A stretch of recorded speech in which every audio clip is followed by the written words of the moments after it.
Pourquoi le cerveau ignore les signaux d'alerte? Avant chaque catastrophe, il y avait des avertissements, des mais, des rapports, des signaux discrets. Et pourtant, personne n'a réagi. Le problème n'est pas qu'on ne voit pas le danger. Le problème, c'est que le cerveau sait parfaitement comment l'ignorer. Pas par bêtise, mais par mécanisme de survie. Après chaque désastre, on retrouve les mêmes mots, les signes étaient là. Des ingénieurs savaient, des médecins savaient, des collègues savaient, mais personne n'a agi. Pourquoi? Parce que le danger progressif n'excite pas les alarmes du cerveau. Un bruit soudain, un feu, un cri, ça, le cerveau le comprend. Mais un problème lent, discret, qui s'étire sur des mois ou des années, il devient invisible. Notre cerveau n'a pas évolué pour anticiper, il a évolué pour réagir. Mécanisme 1, la normalisation du risque. Quand une anomalie persiste sans provoquer de drame, le cerveau l'intègre. Ce qui choquait hier devient normal aujourd'hui. Un voyant rouge qui s'allume tout le temps finit par être ignoré. Un bruit inquiétant qu'on entend chaque jour finit par paraître banal. Chaque jour sans conséquence alimente une boucle trompeuse, si rien n'est arrivé hier, rien n'arrivera demain. Ce biais a un nom, la normalisation de la déviance. C'est ce qui a précédé des désastres comme Challenger ou Tchernobyl. Des signaux connus, mais devenus ordinaires. Jusqu'à ce qu'ils explosent. Mécanisme 2, l'optimisme biaisé.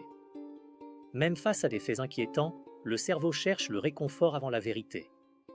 Il se répète, ça n'arrive qu'aux autres. On a toujours géré, on gérera encore. Ce n'est pas comparable, notre cas est différent. Ce n'est pas de la naïveté. C'est une défense automatique. Le cerveau minimise le danger pour épargner l'ego et la peur. Parce que reconnaître le risque, c'est reconnaître qu'on n'a pas le contrôle. Et ça, c'est intolérable pour l'esprit humain. Alors il invente des récits, des justifications, des on verra plus tard, jusqu'à ce que plus tard soit trop tard. Mécanisme 3, la fatigue décisionnelle. Trop d'alertes, trop d'informations, trop de priorités. Et le cerveau se déconnecte. Quand tout semble urgent, plus rien ne l'est vraiment.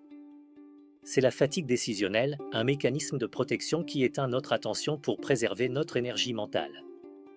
Les signaux ne disparaissent pas. Ils se fondent dans le bruit.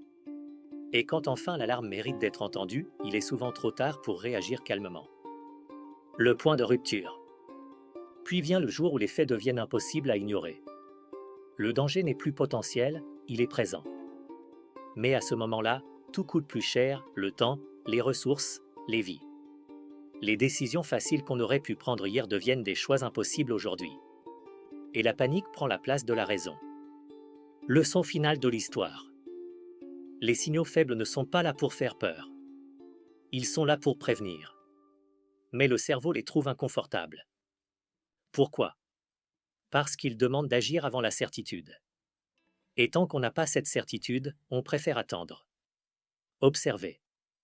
Minimiser. Jusqu'à ce que le doute devienne dommage.